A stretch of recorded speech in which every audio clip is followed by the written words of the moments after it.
औज़ुबिल्लाहिमिनश्शैतानिर्रजीम बिस्मिल्लाहिर्रहमानिर्रहीम। जैसा कि आप जानते हैं कि मैं कोई ना कोई इंग्लिश का टॉपिक लेके आता हूँ, तो आज जो मैं टॉपिक लेके आया हूँ वो इंग्लिश ग्रामर का एक ऐसा टॉपिक है जिसमें हम यूज करेंगे इज एम आर का, यानी use of is am are. तो टॉपिक की तरफ बढ़ने से पहले मेरे चैनल को जिन लोगों ने अगर सब्सक्राइब नहीं किया तो लाइक कर लें, सब्सक्राइब कर लें और बेल आइकन को दबा लें ताकि मेरी आने वाली जितनी भी वीडियोस हैं वो आपको मिलती रहे। तो बढ़ते हैं टॉपिक की तरफ। तो आज का जो हमारा टॉपिक है बेटा वो है use of is am are. यानी बहुत सारे स्टूडेंट्स और बहुत सारे लोग इस चीज से फेमिलियर हैं कि इनका यूज कैसे होता है। यानी जो हमारे पास इज है वो हमें पता है कि इसका जो यूज होता है बेसिकली ये तीनों जो होते हैं प्रेजेंट फॉर्म ऑफ वर्ब है, और इनका जो यूज होता है हमारे पास जनरल तरीके से अगर हम बात करें तो सबसे पहले अगर हम बात करते हैं एम की, तो M is used with the pronounce I, यानी आई जो प्रोनाउन है उसके साथ हम एम का यूज करते हैं। इसी तरह से जो हमारे पास इज है उसका यूज जो होता है वो सिंगुलर के साथ होता है, यानी प्रोनाउंस के साथ, जैसा कि ही है, शी है, इट है। इसी तरह सिंगुलर नाउन जो होते हैं उनके साथ हम इसका यूज करते हैं। इसके बाद हमारे पास थर्ड जो यूज है आर का। आर जो है बेसिकली प्लूरल नाउन्स के साथ यूज होता है, यानी प्लूरल्स के साथ होता है, जैसा कि दे के साथ होता है, यू के साथ होता है, वी के साथ होता है, या जितने भी प्लूरल नाउन्स यानी जमा नाम आ जाते हैं, ज्यादा चीजें आ जाती हैं प्रेजेंट में, तो उनके साथ हम आर का यूज करते हैं। ये सारी चीजें वो हैं जिनको हम ऑलरेडी डिस्कस भी कर चुके हैं और स्टूडेंट्स को मोस्टली पता होता है। तो आज थोड़ा सा हटके में एक चीज बताने जा रहा हूं कि इसके और कौन से ऐसे वेज हैं जिनसे हम प्रॉपर जो है वो इज एम आर का यूज जो है उसको डिस्कस कर सकते हैं या स्टूडेंट्स को बता सकते हैं, जो स्टूडेंट्स के बारे में या इन चीजों के बारे में स्टूडेंट्स को जिसका नॉलेज नहीं है। तो इसमें बेटा हमारे पास वेज है, proper ways to use is am are, यानी इज एम आर को यूज करने के जो प्रॉपर वेज हैं उसके ऊपर हम आप बात करेंगे। तो सबसे पहले जो हमारा पहला वे है, हमारा पहला तरीका है इज एम आर कैसे यूज किया जाता है उसको हम डिस्कस करते हैं। तो इसका जो यूज है बेटा, to describe a person a thing in the present according to the subject. यानी पहला जो मेथड है इज एम आर के यूज का वो ये है कि हम बेसिकली किसी भी पर्सन को या चीज को प्रेजेंट में जब डिस्क्राइब करते हैं अकॉर्डिंग टू सब्जेक्ट, तो वहां पे भी हम इज एम आर का यूज करते हैं।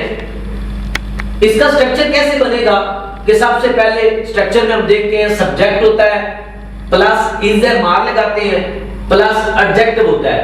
यानी इसमें हमने देखा कि हमने किसी भी चीज के सब्जेक्ट के अंदर कोई भी चीज जो है बेसिकली उसके अंदर हमने एडजेक्टिव को बयान करना है, और हमने वो कोई चीज भी हो सकती है, कोई शख्स भी हो सकता है, उसकी हमने खूबी को, उसके हमने फीचर को बताना है। तो स्ट्रक्चर जब इसका बनाएंगे तो सबसे पहले हमारे पास सब्जेक्ट होता है, उसके बाद इज एम आर होता है यानी लगाते हैं, और उसके बाद हमारे पास एडजेक्टिव है। तो यहाँ पे एग्जांपल्स में हम देखते हैं सेंटेंस में कोट करके।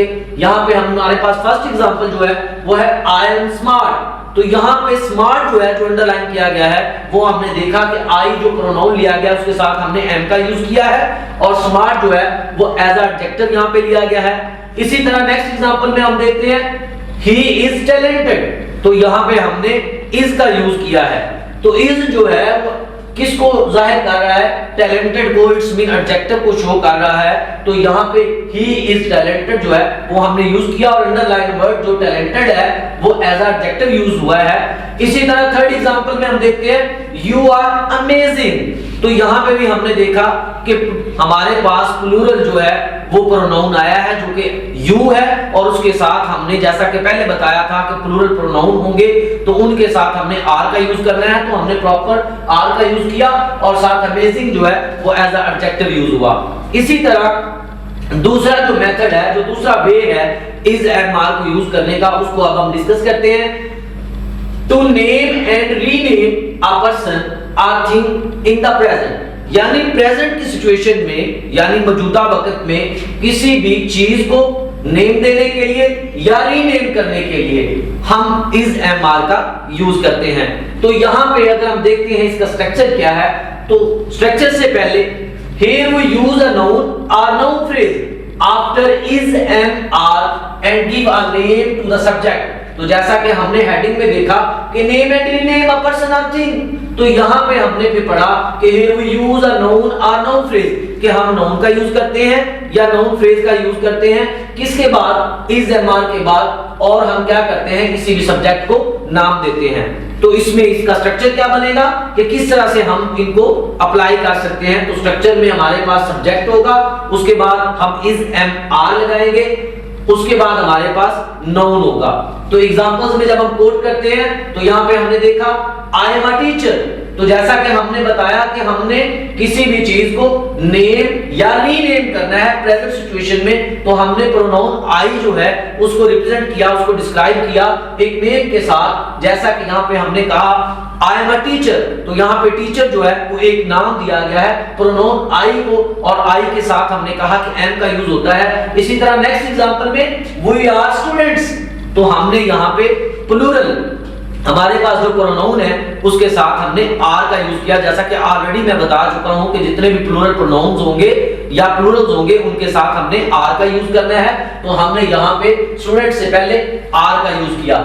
इसी तरह नेक्स्ट एग्जांपल है अली इज एन आर्टिस्ट, तो यहाँ पे हमने आर्टिस्ट जो है अली को आर्टिस्ट का नाम दिया, इट्स मीन हमने अली को रीनेम किया।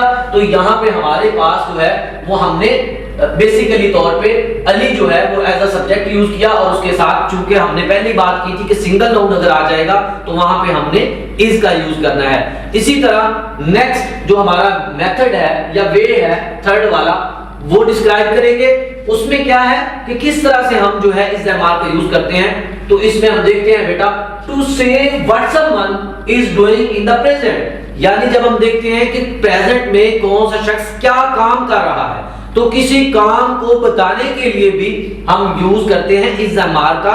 और बेसिकली बात वहीं पे है कि इज एमआर जो है वो यूज कहां-कहां होते हैं वैसे ही हमने बताना होता है, लेकिन यहाँ पे एक चीज जरूरी होती है कि कोई कहां पे हमने किस चीज को लेके आना है। हमने पहले में देखा कि हमने एडजेक्टिव को यूज किया, दूसरे में हमने रीनेम किया नाउन को, और अब यहाँ पे तीसरे में आप देख सकते हैं कि ये जो मैंने कहा कि हमने किसी भी डूइंग एक्शन को देखना है प्रेजेंट में, तो यहाँ पे उसने बताया है the third use of is am are is to use them in present continuous tense to talk about an action, यानी हमने कंटीन्यूअस टेंस का यूज करना है, लेकिन प्रेजेंट को यानी प्रेजेंट में जो एक्शन परफॉर्म हुआ है उसके ऊपर बात करनी है, उसको हमने बताना है।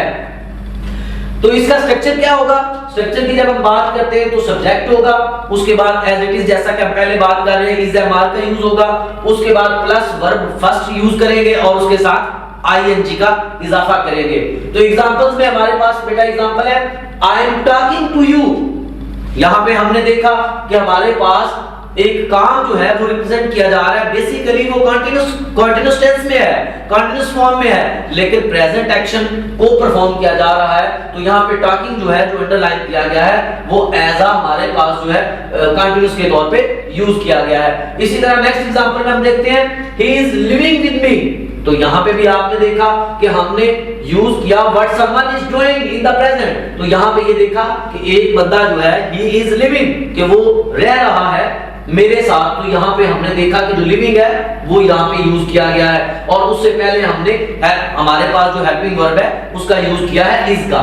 इसी तरह थर्ड एग्जांपल है हमारे पास we are working and on a project, यानी हम एक प्रोजेक्ट पे काम कर रहे हैं। तो यहाँ पे जो वर्किंग है इसी तरह लिविंग है, और इससे पहले वाले जो एग्जांपल यहाँ पे हमने दी टॉकिंग जो है वो कंटीन्यूअस प्रेजेंट कंटीन्यूअस में है, लेकिन वो जो प्रेजेंट में कोई एक्शन परफॉर्म हो रहा है उसको रिप्रेजेंट कर रहे हैं। तो इस तरह से हमने देखा कि आज हमने यूज किया इज एमआर का, और हमने ये भी देखा कि इज एमआर जो है वो कैसे यूज होते हैं और कौन से मुख्तलिफ वेज में यूज होते हैं। तो उम्मीद करता हूं कि मेरा आज का ये जो लेक्चर है यूज ऑफ इज एमआर आपको समझ आया होगा, और आने वाले लेक्चर्स को देखने के लिए और सुनने के लिए मेरे इस चैनल को लाइक करें, सब्सक्राइब करें, ताकि मेरी आने वाली जितनी भी वीडियोस हैं वो आपको मिलती रहें। और कमेंट सेक्शन में आके कमेंट करें, कोई भी आपका क्वेश्चन होगा उसका मैं रिप्लाई करूंगा। Thank you.